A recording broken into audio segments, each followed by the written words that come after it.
Hola, buenos días, buenas tardes a todos y todas. Bienvenidos a la conferencia de prensa de la Organización Panamericana de la Salud, la OPS, sobre la pandemia por COVID-19 en las Américas. Hoy es el miércoles 23 de febrero de 2022 y yo soy Luciana Viegas, asesora de Asuntos Públicos. Contamos con interpretación simultánea al inglés, portugués y francés. Puede encontrar en el botón Interpretation. Ya hemos recibido muchas preguntas por correo electrónico. Muchas gracias a los periodistas que nos enviaron las preguntas con antelación y podrán también hacer las preguntas durante la sesión por el botón Q y A. Recuerden, por favor, identificarse con su nombre y el medio de comunicación al enviar la pregunta. Hoy la directora de la OPS, la doctora Carissa Etienne, les actualizará sobre la situación de COVID-19 en las Américas y hablará también, tendrá un enfoque especial en la subregión del Caribe. Acompañan a la doctora Etienne en la sesión el doctor Jarbas Barbosa, subdirector de la OPS, el doctor Ciro Ugarte, director de Emergencias en Salud de la OPS, y el doctor Sylvain Aldhigieri, gerente de incidente para COVID-19 en la OPS. Empezamos con las palabras de apertura de la doctora Etienne y pasamos después a las preguntas. Paso la palabra ahora a la directora. Dr. Etienne. Thank you. Good morning, and thank you for joining today's press briefing. Last week, there were 2.2 million new COVID cases in the region, a 28% decline as compared to the previous week. And after 6 consecutive weeks of increases, we saw deaths fall for the first time since the beginning of the Omicron wave to 29,000 new deaths reported in our region, a drop of 9%. But many places are still facing the crest of the infection surge. Although cases dropped by a third across North America, Mexico reported a 70% increase in new infections. And while deaths declined in the United States, these rates are still among the highest that we've seen throughout the pandemic.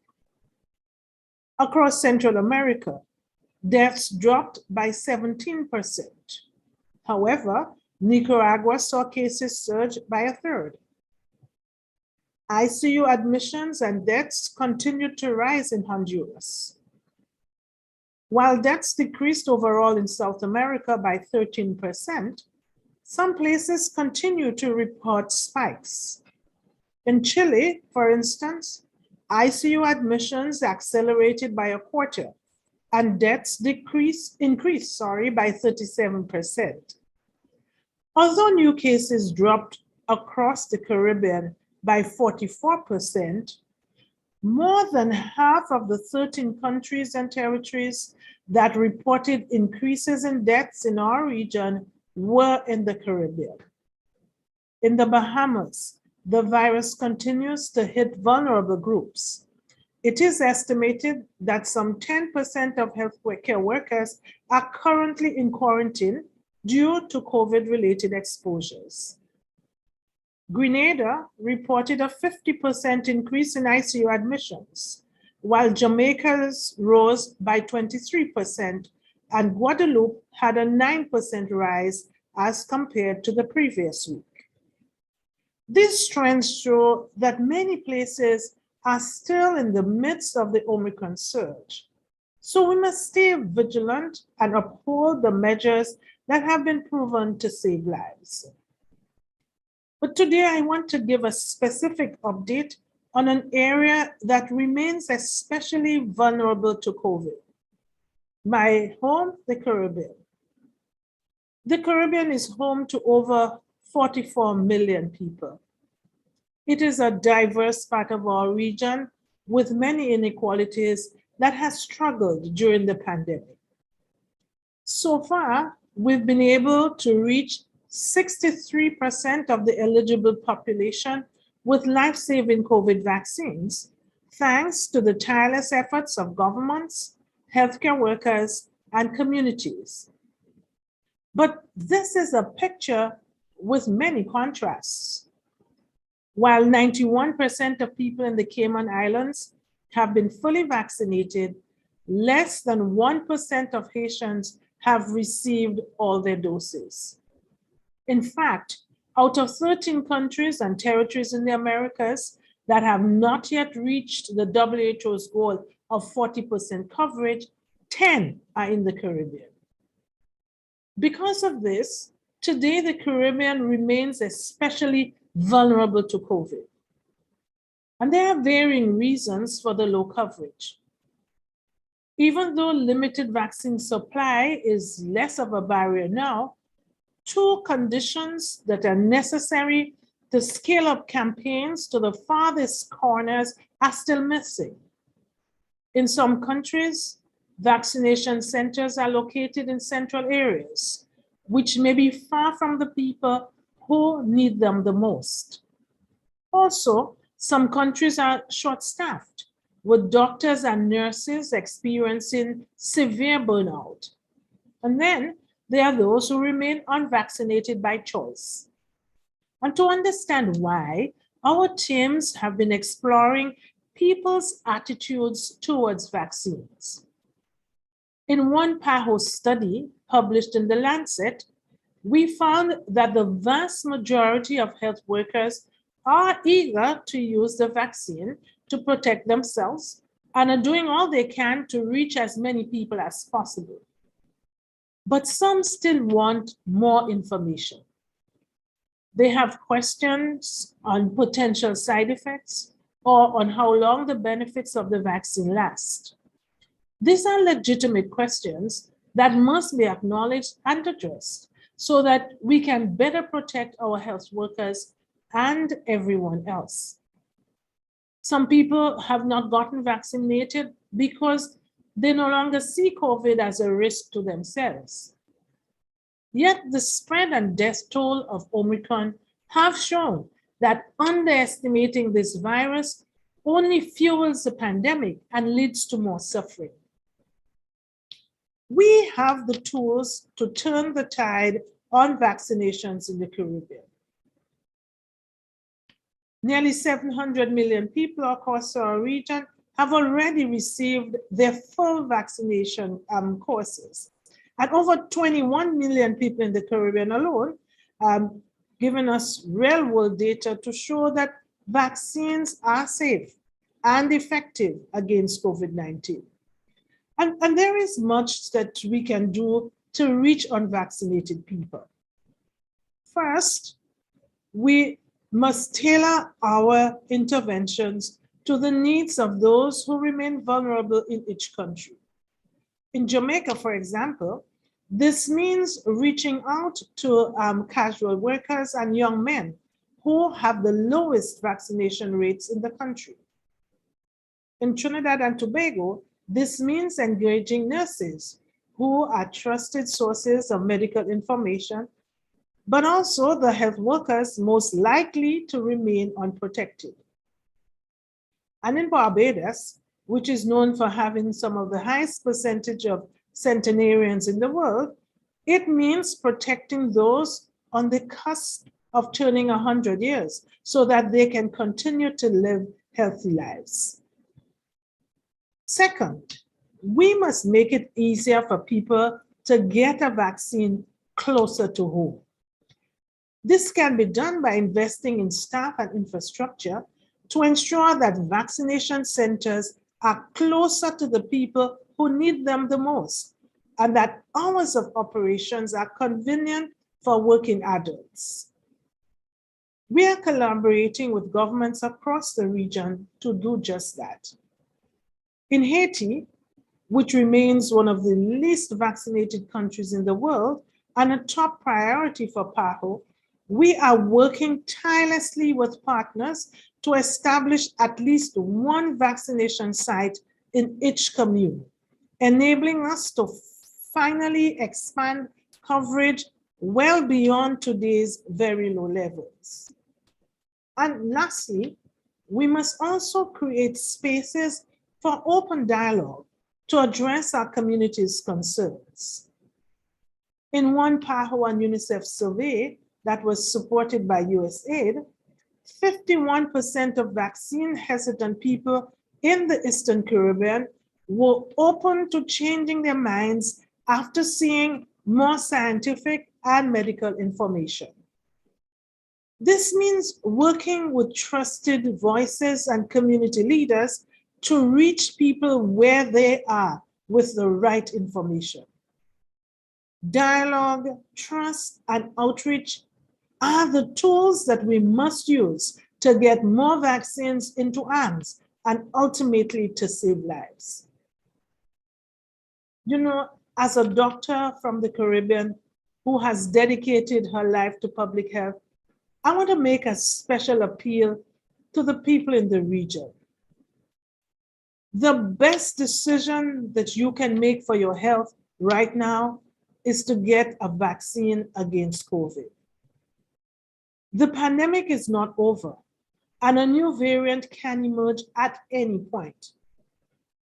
If you have been vaccinated, but you know someone who has not been, please reach out to them, listen to their concerns, and share information. Help them find a vaccination site. We have the power as a community to overcome these barriers and reduce the toll of this virus on our people. Thank you. Thank you.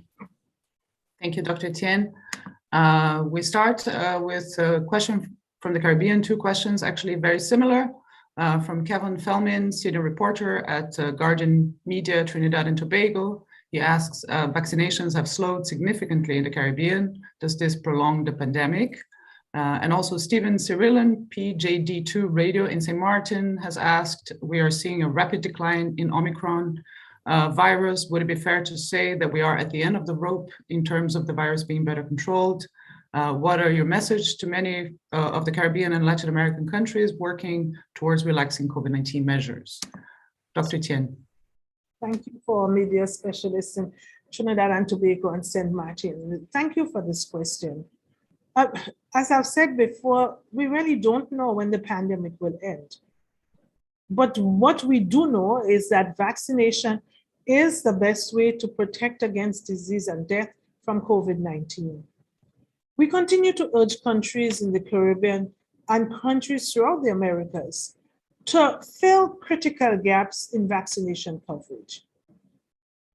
Vaccines are now more widely available, and we should take advantage of that improved supply to expand our immunization efforts. And you heard in the opening remarks, I spoke about the ways that we could do that. We need to focus on expanding coverage in high-risk groups like health workers, the elderly, and immunocompromised persons to help save lives and to shield our hospital capacity. Our hospitals have reached breaking point over and over again. Our healthcare workers are really burnt out.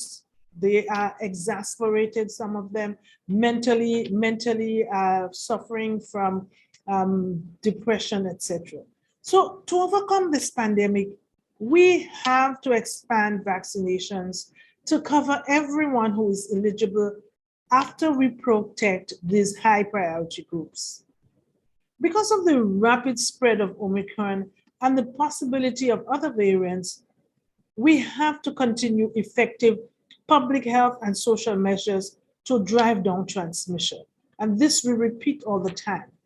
And let me say that speed is of the essence, because this variant is proof of how quickly the situation can change. So even now, as we are seeing countries reducing public health measures, etc., we need to continue to be vigilant, because there may be the emergence of a new variant that can spread rapidly, that can cause more illness and death.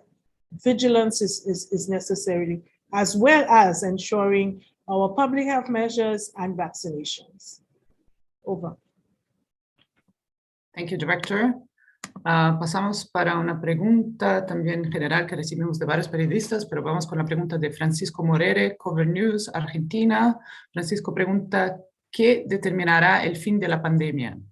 El levantamiento de medidas de prevención en algunos países se deben a motivos económicos o se basan en aspectos científicos. Doctor Aldhigieri. Gracias por esa pregunta. Creo que hay que aclarar de entrada que un posible levantamiento de la declaratoria de la emergencia de salud pública de interés internacional por parte de la OMS no tiene necesariamente una relación con una finalización, entre comillas, de la pandemia. Por cierto, no hay una fecha proyectada para el levantamiento de esa declaración y finalmente el director general de la OMS tomará esa decisión basándose en recomendaciones del grupo de expertos del Comité de Emergencia del Reglamento Sanitario Internacional. En realidad, es una percepción errada que se pueda decir con precisión cuándo se termina la pandemia. Nunca habrá un día específico de finalización. Es probable que el virus SARS-CoV-2 seguirá circulando por el futuro previsible a nivel global, mundial y regional, así como lo hacen los virus de la gripe estacional. Sin embargo, el escenario más creíble es que aun si repuntes puedan seguir ocurriendo, el impacto de la pandemia irá de manera paulatina disminuyendo a nivel global con los meses y años. Y por impacto entendemos principalmente la carga de la enfermedad severa y la carga de muertes. Sin embargo, es importante destacar eso variaría de un país a otro dependiendo de la cobertura de vacunación alcanzada por cada país y si esa cobertura es alta y uniforme en los grupos de riesgo. Y también dependerá de la mejoría en el cuidado de los pacientes, incluyendo con el despliegue y acceso a nuevos tratamientos. Y por lo tanto, todo eso podría disminuir aún más la enfermedad severa y las muertes. A pesar que siga circulando, será entonces inevitable que en diferentes lugares se tenga la percepción que la pandemia ya no causa tanta carga y que se finalizó. Espero haber respondido a la pregunta del periodista. Gracias. Muchas gracias, Dr. Aldhigieri. We will go back now to some questions from Caribbean colleagues. We start with a live question from Kadim Joseph at the Observer Media in Antigua and Barbuda. Kadim, if you hear me, you have the floor.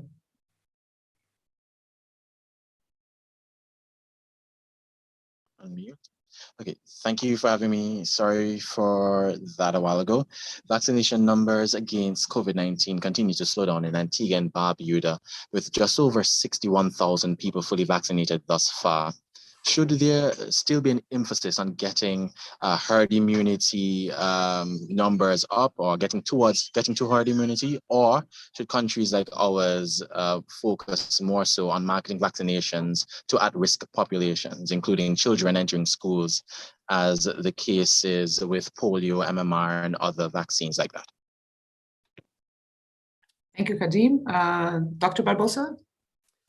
Thank you, Kadim, for these two questions. About the first one, the objective with the vaccine is not to achieve herd immunity.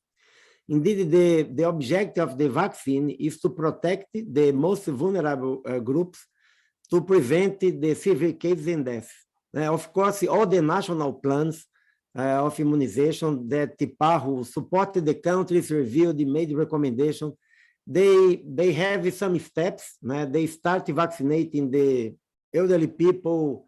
They moved it to people with some non-communicable diseases. They moved to adults. Now probably they will move for adolescents and children. So this is based on the risk to develop severe disease and death. Antigua and Barbuda has made a tremendous effort to increase the vaccination. It's important to recognize these efforts, but for sure that we need to achieve a very high and homogeneous immunization coverage not only with one dose, but with the full scheme in order to protect the people that are most vulnerable. About the second question, I think that's not one or another one. We needed to have both activities.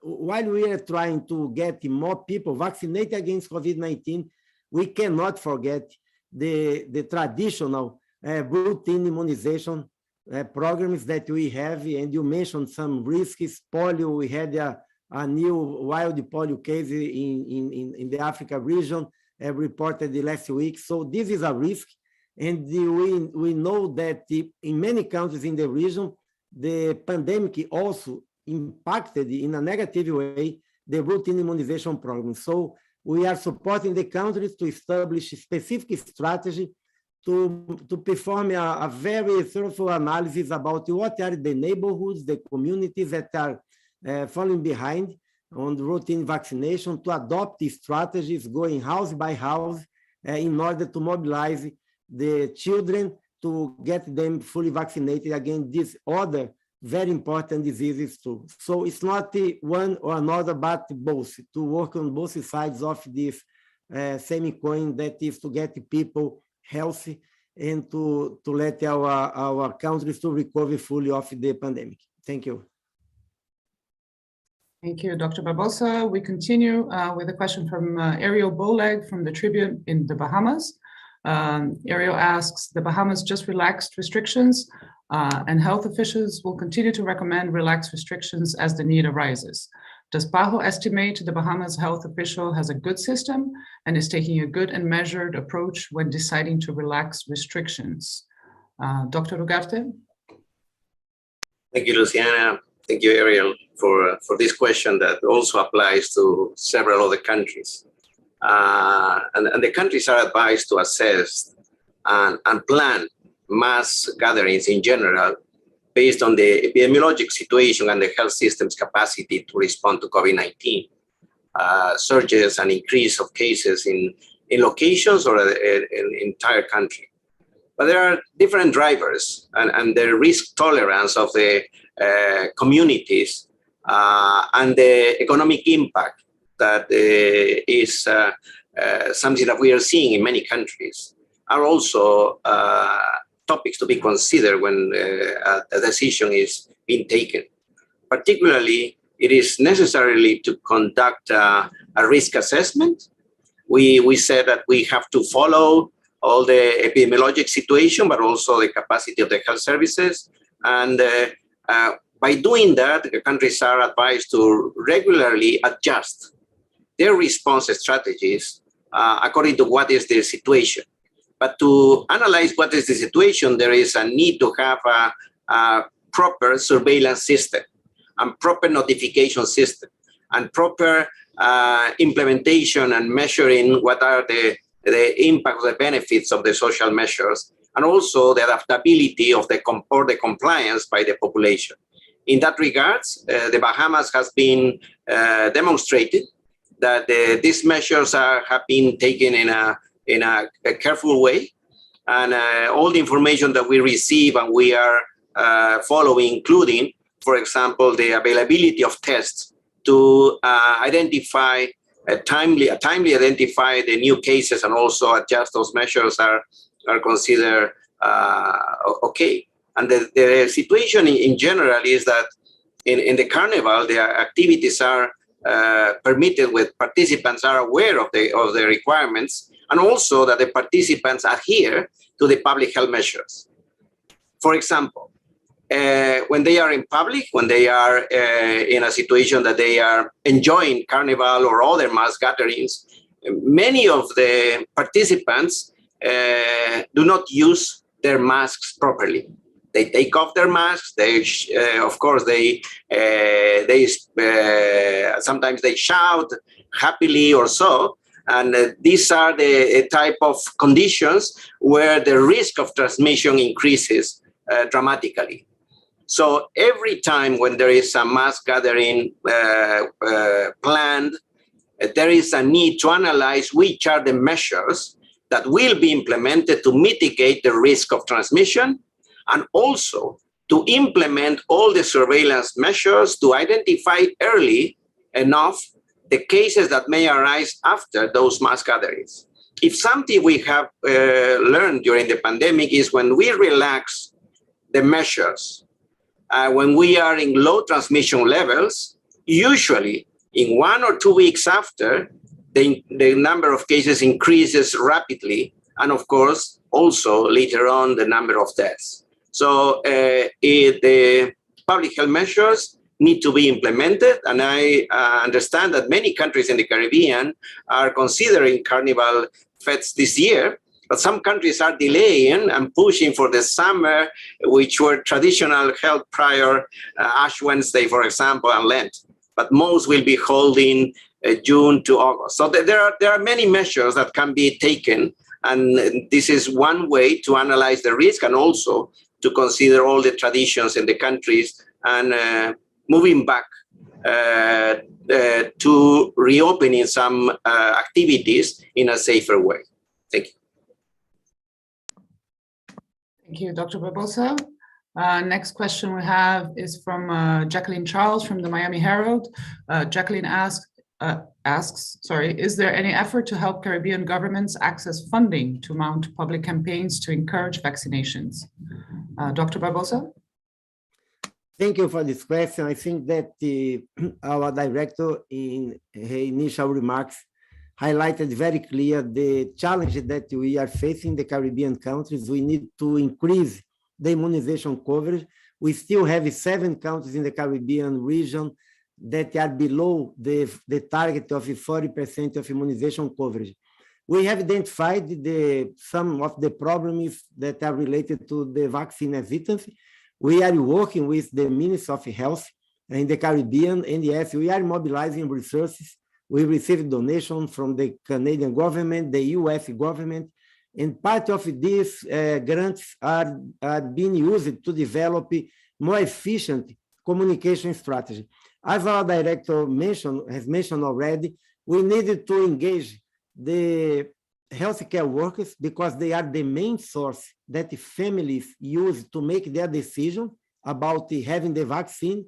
We need also to mobilize all the important stakeholders in the community, like the religious leaders and others. So it's not only a government endeavor, but we really needed to develop and to implement together with the Ministry of Health, and we are working on this comprehensive communication strategy to inform, to mobilize, and to get people's trust on the vaccines that can save their lives. Thank you. Thank you, Dr. Barbosa. One final question from Caribbean colleagues, from Dana Malcolm from Turks and Caicos Magnetic Media. Dana asks, as restrictions around the world and in the Americas are phased out, what is PAHO doing to ensure that therapeutics to offset the effects of COVID are available and in use in the Americas? Dr. Aldhigieri? Yes, thank you for this question, because it's important, in addition of the access to vaccine and the good coverage, to work at the same time on therapeutic access and access to therapeutics and the improvement of the management of the patient. So how we work, the PAHO working group on therapeutics that include experts from the academia is reviewing all new options for therapeutics as soon as the evidence is published and published according to the strict protocols. This work is done in close coordination with WHO technical departments. Once new therapeutics are validated and their use are incorporated in existing guidelines that we update on a regular basis, PAHO would work closely with manufacturers in order to ensure an equitable access to these new medications. It's important to note that countries in the region may also produce the product, the new medications, with an agreement with the medicines patent pool. Some products can be considered generic products and may be of importance in ambulatory care for groups. I'm thinking about the antivirals, some antivirals. So in this context, really, we urge manufacturers to make available the know-how required for the production of some products, including antivirals, to all countries that need them in this time of pandemic. In addition, the PAHO Strategic Fund continues to negotiate with manufacturers to make available antivirals of proven efficacy to the countries that need them. I hope I have answered the question of a journalist from Turkey and Caicos. Thank you. Thank you, Dr. Aldhigieri. Pasamos a las preguntas de periodistas de otros países en la región. Empezamos con Javier Hernández García, Telesur México. Javier, puede hacer la pregunta en vivo si quieres, si me escuchas. Sí, hola, buenos días. ¿Me escuchan? Por favor, sí, adelante. Gracias. Buenos días, muchas gracias por cederme la palabra. Soy Javier Hernández de Telesur para México. Son dos las preguntas que tengo. La primera es, ¿qué inmunidad se adquiere por contagio? Y si esa inmunidad ayuda a que la persona no se contagie de nuevo, o después de cuánto tiempo de haberse contagiado una persona, puede existir una reinfección. Y la segunda es si la vacuna de refuerzo o el booster, ¿por cuánto tiempo considera que brinda protección a la población? Muchas gracias. Gracias, Javier. Doctor Barbosa. Gracias, Javier, por las dos preguntas. Mira, la primera, la infección natural del contagio, sí, esto brinda alguna protección, né? Eso está bien confirmado ya, pero no es una protección permanente. Desafortunadamente, diferente de outras enfermidades, como sarampión, por exemplo, onde uma pessoa, depois que tem a enfermidade, hoje já não temos mais sarampión nas Américas, mas no momento quando tínhamos, a pessoa, quando adquiriu o sarampión, estava protegida praticamente para toda a vida. Pero com COVID é mais parecido com influenza do que com sarampión. Ou seja, a influenza você pode ter todos os anos. A COVID-19 e os dados que temos mostram que muitas pessoas tiveram COVID mais de uma vez, exatamente porque a proteção diminui ao longo do tempo e também muitas vezes as novas variantes alcançam como enganar o sistema imunológico da pessoa e produzir uma nova infecção. Então, eu subraio isso porque algumas pessoas creem que porque tiveram a COVID-19, a enfermidade, não necessitam vacinar-se. Não é verdade.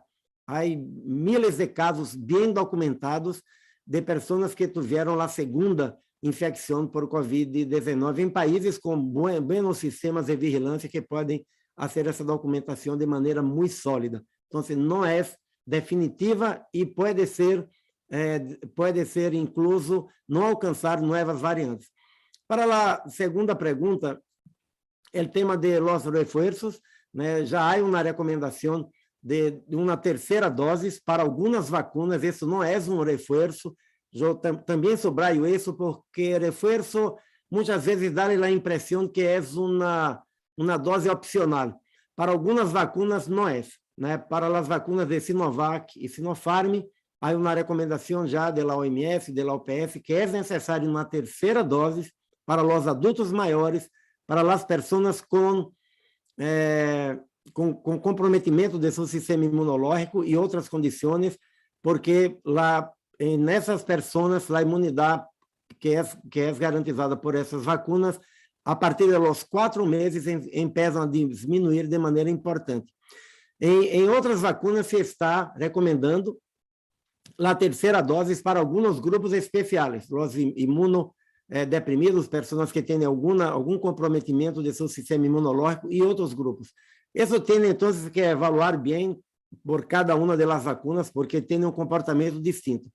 O que sabemos também, hasta agora, é que a proteção que é ofertada por essa terceira dose é uma proteção que, hasta depois de 4 ou 6 meses, para algumas vacinas que se têm buenos dados, como as vacinas que se utilizam nos Estados Unidos, é uma proteção de ao redor de quase 80% para evitar casos graves e mortes. Ou seja, mesmo depois desse período, se tem uma boa proteção. Por isso que agora a discussão sobre quarta dose ou outras tem que revisar bem os dados para algunos grupos, personas con enfermedades que comprometen el sistema inmunológico de manera grave, puede haber una recomendación, pero no para la protección en general. Es preciso, primero, como la prioridad, garantizar la vacunación de todas las personas que son los grupos de mayor riesgo, porque ahí vamos a evitar casos graves y muertes y seguir con la utilización de las vacunas de acuerdo con la estrategia que fue desarrollada en cada país. Desafortunadamente, con la información que tenemos hoy, hay que seguir monitoreando muy cerca todos los datos, porque no tenemos todavía una vacuna que sea una vacuna que va a brindar una protección por muchos años. No tenemos esas informaciones todavía, pero son vacunas seguras, eficaces y que sí pueden proteger bien las personas que están con el esquema completo de vacunación, no solamente con una dosis. Gracias. Gracias, doctor Barbosa, perdón. Pasamos a una pregunta desde Venezuela. Vanessa Davies, de Contrapunto, pregunta: ¿se ha planteado la posibilidad de exigir el carnet de vacunación en zonas turísticas de Venezuela para poder disfrutar de los carnavales? Regresamos a los carnavales. ¿Esta medida realmente ayuda en la lucha contra la pandemia o no funciona? Y la OPS recomienda que se pida el carnet de vacunación para desplazarse en carnavales. Doctor Aldhigieri. Perdón, doctor Ugarte. Gracias, Luciana. Vanessa, habíamos contestado la pregunta anteriormente sobre las medidas de salud pública y las medidas sociales frente a la COVID-19 para reducir la transmisión en eventos masivos, incluyendo carnavales. Así que esas medidas son y siguen siendo las más importantes para reducir la transmisión. Sin embargo, la vacunación contra la COVID-19 es la medida más eficaz para salvar vidas y para reducir los cuadros graves de la enfermedad. En ese contexto hacemos un llamado para que la población se vacune tan pronto como sea posible y que adopte las medidas de protección individual y colectiva que son recomendadas por las autoridades de salud en las áreas donde se encuentren. Es difícil implementar, para los países es difícil implementar medidas a nivel nacional porque las condiciones son distintas en los niveles, por ejemplo, de los estados o de los municipios. Sin embargo, cuando hay alta movilidad, esa transmisión puede incrementarse por la transmisión o el traslado de personas digamos que con casos positivos, de un lado donde hay alta transmisión a lugares donde hay baja transmisión, y entonces continuaríamos con la expansión de la epidemia. Y esto es aún más grave para las personas que tienen condiciones asociadas que pudieran representar un agravamiento de sus condiciones de salud y hasta fallecer. Está demostrado que el 80% de los pacientes hospitalizados y un mayor porcentaje de las personas fallecidas son personas que no se han vacunado. Así que en ese sentido es importantísimo que la población se vacune. Respecto al requerimiento del carnet de vacunación, muchos países han implementado esas medidas, casualmente por las razones que mencioné, del porcentaje de hospitalización y la cantidad de personas que fallecen, pero solo se puede implementar cuando hay disponibilidad de vacunas, cuando hay un porcentaje significativo de personas que están protegidas y aplicando las condiciones, digamos, éticas y otras que consideramos vitales en momentos en que la vacunación todavía no está accesible a toda la población. Y además que esta medida es complementaria a las otras que van a reducir la transmisión y van a mantener los servicios de salud activos, no solo para pacientes por COVID, sino también a todos los demás, que en realidad es el impacto mayor. De tal manera que estas medidas tienen que ser adoptadas por los países considerando la situación epidemiológica y como una medida complementaria a las otras que han demostrado también ser muy eficaces para reducir los fallecimientos y las hospitalizaciones. Gracias. Gracias, doctor Ugarte. Pasamos a una pregunta desde Costa Rica. Ángela Ábalos, de La Nación, puede hacer la pregunta en vivo. Ángela, si me escuchas, tiene la palabra.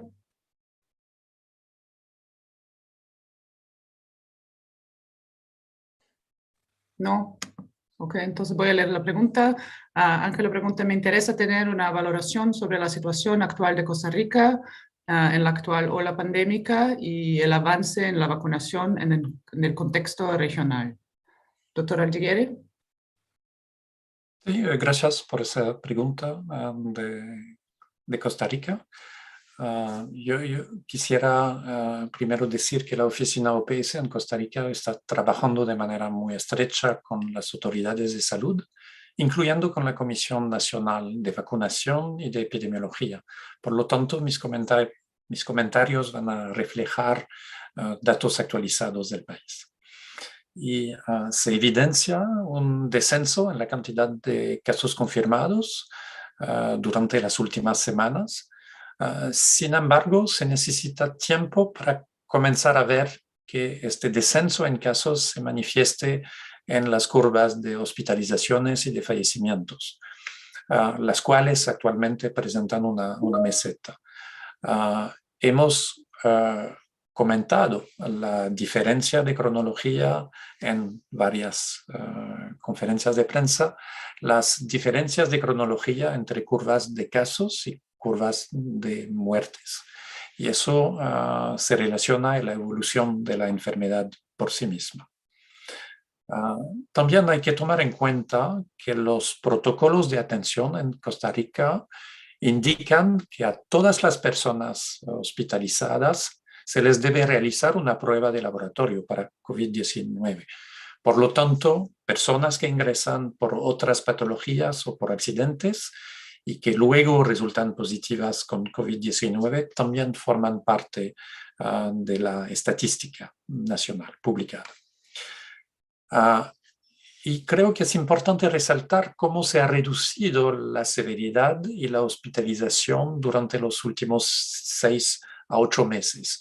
Y es una situación relacionada sin duda al aumento de la población vacunada con esquema completo, con buenos logros, lo que me lleva a las coberturas de vacunación, con tanto aplicación de vacunas para adultos como pediátricas.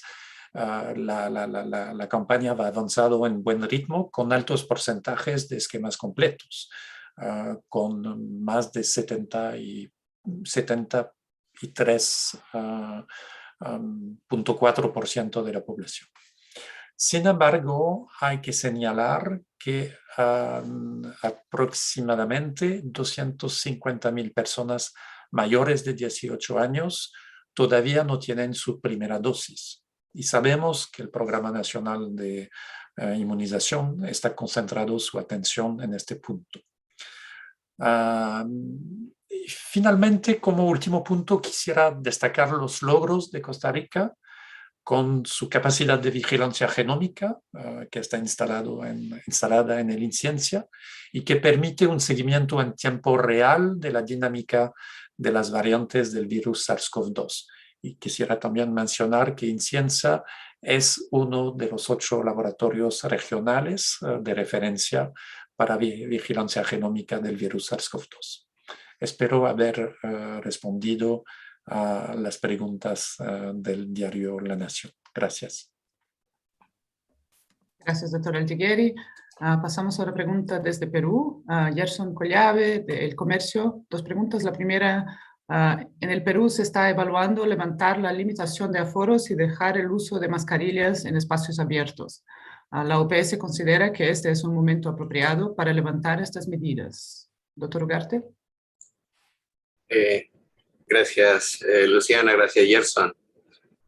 Las medidas sociales y de salud pública han demostrado ser críticas para limitar la transmisión y reducir las muertes. Así es que si algo hemos aprendido durante la pandemia es que cuando tenemos niveles bajos de transmisión y relajamos las medidas y hay transmisión activa, muy probablemente en bajos niveles, aún en bajos niveles, es muy probable que aumenten los casos dramáticamente si esas medidas se relajan y se aumenta el riesgo de la transmisión. La decisión de introducir, adaptar o levantar esas medidas debe basarse, por supuesto, en la evaluación situacional de la intensidad de la transmisión y de la capacidad del sistema de salud para responder. Pero eso está en relación con reducir el número de muertes y reducir el impacto en los servicios de salud. Sin embargo, hay otras consideraciones que hay que tomar en cuenta. Por ejemplo, el bienestar general de la población y de los individuos respecto a su economía o la reapertura de las actividades económicas, de tal manera que estas medidas tienen que ajustarse continuamente conforme esos factores están adaptándose y tiene que hacerse a nivel nacional y subnacional. Y esto es el esquema en el cual la OMS considera que en entornos que existen medidas robustas para controlar la propagación del virus, permitir la relajación de algunas de estas medidas para personas, por ejemplo, que todavía no se han vacunado o que tienen condiciones asociadas, puede contribuir a aumentar el número de fallecidos. Pero al mismo tiempo, si hay una población que la población está vacunada con altos niveles de cobertura, los sistemas de salud están con alta capacidad, estas medidas podrían reducirse progresivamente y para restablecer las medidas, las acciones económicas. Y sobre el punto específico del aforo de eventos, digamos, de celebración, o etcétera, la OMS indica que en ausencia de casos, en los últimos 28 días, en el medio de una pandemia con las variantes que reaparecen o aparecen, la mitigación de la transmisión tiene que hacerse en función de cuál es la capacidad de vigilancia y de detección de los casos, y también debería considerarse, como habíamos contestado la pregunta del Caribe, de cuáles son las medidas de mitigación que se están adoptando en esos eventos que se están planificando.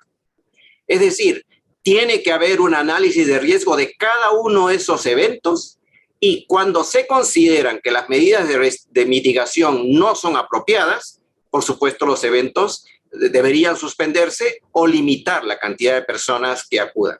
De esta manera que para reuniones públicas la evaluación de riesgo debe ser realizada por las autoridades locales y nacionales y los organizadores de los eventos, con la contribución de todas las partes interesadas. Siempre es una responsabilidad individual el protegerse de la COVID-19, pero al mismo tiempo es una responsabilidad de las autoridades de salud que cuando implementan o deciden relajar las medidas, deberían también adoptar o tener unas medidas de responsabilidad sobre el impacto que estas medidas puedan ocasionar, considerando que progresivamente deberíamos reabrir la economía y las actividades de todos los sectores, pero en condiciones de seguridad en salud. Gracias. Gracias, doctor Ugarte. Pasamos a una pregunta sobre las vacunas, una pregunta desde México. Andrea Meraz, reportera para el Grupo Fórmula. Tiene dos preguntas. La primera, muy corta. ¿Qué avances se tienen para que México reciba las dosis pactadas del mecanismo COVAX y a partir de qué fecha llegarán? Y la segunda pregunta, la OPS se ha pronunciado porque al término de la vacunación contra COVID en grupos de riesgo comience la inmunización de menores de edad. En el caso mexicano, desde el gobierno se ha insistido en que se considerará vacunar a este grupo hasta que haya evidencia convincente, se abriría la posibilidad de vacunación. ¿Qué opina la OPS sobre este mensaje? Doctor Barbosa, quizás las dos preguntas para usted. Gracias. Sobre a primeira pergunta, já estamos em las tratativas finales com a empresa que vai transportar as vacunas. Queremos comunicar hasta el día de mañana a la Secretaría de Salud de México sobre las fechas que van a llegar las 18 millones de dosis. Van a ser 3 envios, porque não alcança atender em um solo envio, pero isso vamos a informar a fecha a secretaria hasta el día mañana e deve ocorrer a entrega hasta em las próximas 2 ou 3 semanas. Sobre a segunda pergunta, cada país tem que revisar bem como está sua cobertura de vacinação e o acesso às vacinas que tem.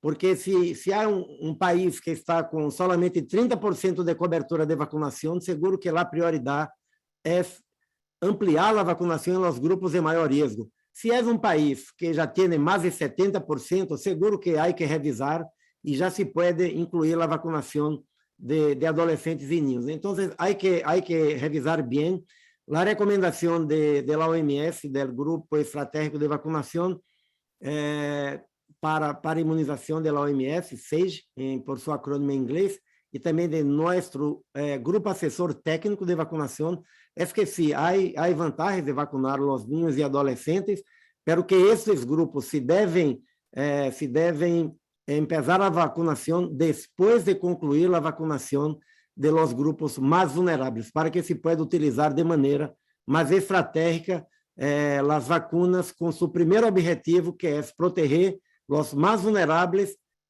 para os casos graves e as defunções. Gracias, doctor Barbosa. Tenemos ahora una pregunta de Matías Lowe, Medscape en español, desde Argentina. Matías pregunta, en Latinoamérica, como en Europa o Estados Unidos, crece el entusiasmo de los gobiernos por eliminar restricciones mandatorias o limitar los testeos, por ejemplo, dejando de hacerlos en contactos estrechos, sintomáticos o personas con vacunaciones completas. Más allá de la incertidumbre sobre la evolución de la pandemia o el cansancio de la población, ¿hay una razón práctica concreta para desaconsejar estas flexibilizaciones? Doctor Ugarte. Creo que esa pregunta la hemos contestado ampliamente. Sin embargo, quisiera complementar con el tema de la vigilancia y de la detección de casos nuevos. Cuando hay una disminución de la transmisión y se relajan las medidas, es probable que haya mayor posibilidad de los laboratorios, de los sistemas de detección, de hacer pruebas y dar los resultados más rápidamente. Pero solo si las personas acuden a esos lugares y se hacen las pruebas. De tal manera que es relajar las medidas, tiene que ir acompañada de las medidas de vigilancia y de las condiciones en las cuales la comunidad pueda mostrar que mantiene el número de casos en niveles bajos, de tal manera pero haciendo la vigilancia. Si es que no se hace esa vigilancia, si no se hace esas pruebas, si es que no estamos detectando los casos nuevos, de un momento a otro podemos amanecer con un incremento significativo de casos en muy corto plazo, y eso ha llevado a que esa relajación de medidas retorne a casi medidas muy grandes de restricción de movimiento e inclusive de lo que llaman en toque de queda, en el cual hay restricción absoluta de movimiento en ciertas horas. De tal manera que si queremos recuperar progresivamente las actividades, tenemos que continuar con las medidas básicas de protección. El uso de mascarillas es uno de ellos, la distancia física es el otro, y siempre estar atentos a los síntomas para poder detectar esos casos y ajustar las medidas conforme se presente el escenario epidemiológico y la capacidad de los servicios de salud. Gracias. Gracias, doctor Ugarte. Pasamos a una pregunta ahora desde Brasil, en portugués, al doctor Barbosa, a Flávia Travassos, de la televisión SBT, de São Paulo. Flávia, você pode fazer a pergunta ao vivo. Se você me escuta, por favor, siga em frente.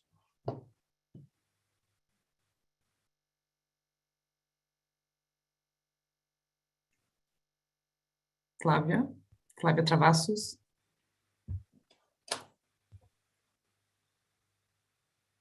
Olá. Sim, escutamos. Pode ir em frente. Por favor, gostaria de saber qual é a diferença na prática entre pandemia e endemia, porque no Brasil já se fala em mudar o status da pandemia da Covid-19, e se isso poderia ser arriscado fazer nesse momento. Obrigada. Obrigado, Flávia. Dr. Barbosa, em português, por favor. Flávia, obrigado pela pergunta. Flávia, do ponto de vista técnico, nós temos a pandemia, quando ela se iniciou, nós tivemos uma epidemia em vários lugares do mundo ao mesmo tempo. Geralmente é isso que se considera uma pandemia. Endemia, do ponto de vista técnico, nós falamos sobre doenças que permanecem, né, que não tem esse caráter de surgir explosivamente e depois desaparecer. Nós temos várias doenças que são endêmicas. A tuberculose, por exemplo, é uma delas. A própria influenza, né, é uma doença endêmica, tem picos no inverno, mas está conosco o tempo todo. Eu entendo a sua preocupação, porque as pessoas querem que nós tenhamos um momento em que, digamos, olha, a pandemia acabou, a partir de amanhã mudou tudo. Nossos colegas, tanto o doutor Ciro Ugarte, o doutor Sylvain Aldhigieri, já explicaram muito bem aqui as características que tem o vírus, o SARS-CoV-2. Lembre bem que, mesmo durante agora os 2 anos já de pandemia, nós tivemos situações bem diferentes. Situações de transmissão comunitária muito forte, em que medidas mais duras tiveram que ser tomadas, situações de transmissão comunitária menos forte, que medidas puderam ser relaxadas, né, em algumas situações. Então, eu creio que o debate, o próprio Ministério da Saúde do Brasil hoje se manifesta sobre isso, que está avaliando todos os impactos, porque há impactos legais, há impactos regulatórios, há impactos das recomendações. Como falou, nossos colegas já falaram, que é importante, garantir uma elevada e homogênea cobertura vacinal, ou seja, que todos os grupos de risco, todas as pessoas que podem tomar vacina tenham efetivamente tomado, manter uma vigilância epidemiológica muito segura para identificar se há um recrudescimento que pode indicar uma nova variante ou que tinha um grupo de pessoas não vacinadas e ali está havendo um surto. Então, a vigilância é extremamente importante. E cada país avaliando a sua situação, porque também isso não vai ocorrer em todos os países do mundo de maneira semelhante, porque eles têm cobertura vacinal diferente, capacidade de testar diferente, sistema de vigilância diferente. Os países vão adotando medidas de relaxamento coerentes com a situação epidemiológica em que se encontram. O que nós precisamos evitar, claro, é uma pressa de já declarar o fim da pandemia e dizer que a gente já pode amanhã relaxar todas as medidas. O número de mortes no Brasil, o número de casos que o país registra, demonstram que, apesar dos avanços que o Brasil registrou, e são avanços muito importantes, ainda precisamos seguir nesse caminho para evitar mortes e evitar casos, enquanto vamos monitorando a situação epidemiológica e apoiando os países a tomarem as decisões de medidas que sejam coerentes com o nível de transmissão que eles estão enfrentando. Muito obrigado. Obrigada, Dr. Barbosa. Llegamos al final de nuestro tiempo. Tenemos tiempo para una última pregunta. I speak in English. Since the focus has been the Caribbean, we have time for a final question on this topic. A question for the director, Dr. Etienne. Can you give us an update on the situation in Haiti and what is PAHO doing there? Thank you. Well, thank you for that question. Since the start of the pandemic, PAHO has been supporting Haiti through the use of innovative COVID-19 testing strategies, like portable testing kits on motorcycles to reach the remote areas, and the activation of mobile hospitals. Also, we continue to work with the Haitian Ministry of Health hand in hand to ramp up the COVID-19 vaccinations in the country. Haiti received several shipments of vaccine doses in the past months, one large shipment from the United States of America. Most recently, 151,000 doses of Moderna were received last week, and COVAX is working with the Ministry of Health to ensure a steady supply of the Pfizer vaccine. As part of this national plan, the revised national plan for the deployment of vaccines, we are supporting the government strategy to increase the number of vaccination sites and the mobile vaccination units throughout the country's 10 departments. And this is made possible thanks to important investments in national cold chain operations. We are also helping the government investigate all reported cases of suspected adverse events following vaccinations so that we can provide the best information on vaccine safety to the public. And finally, we are also supporting the ministry together with the CDC Atlanta in running a rapid survey on vaccine perception to understand better why COVID-19 vaccine uptake has been so low.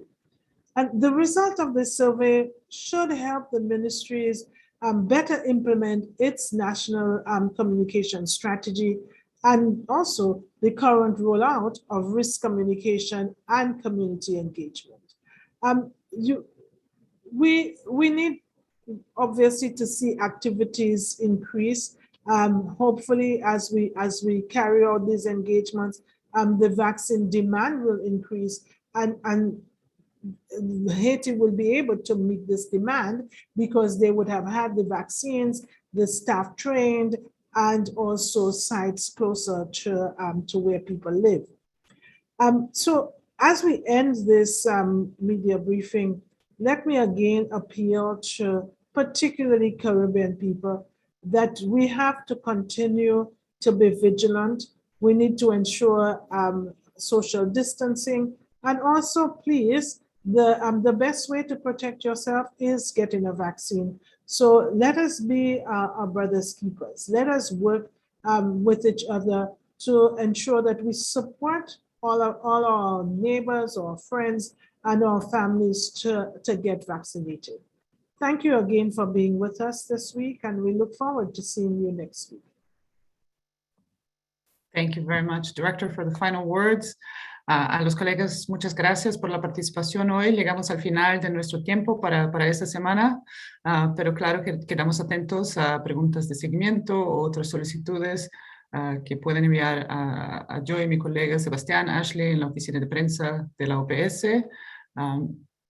Y pueden encontrar también mucha información sobre la situación epidemiológica y las vacunas en nuestro sitio web, www.paho.org.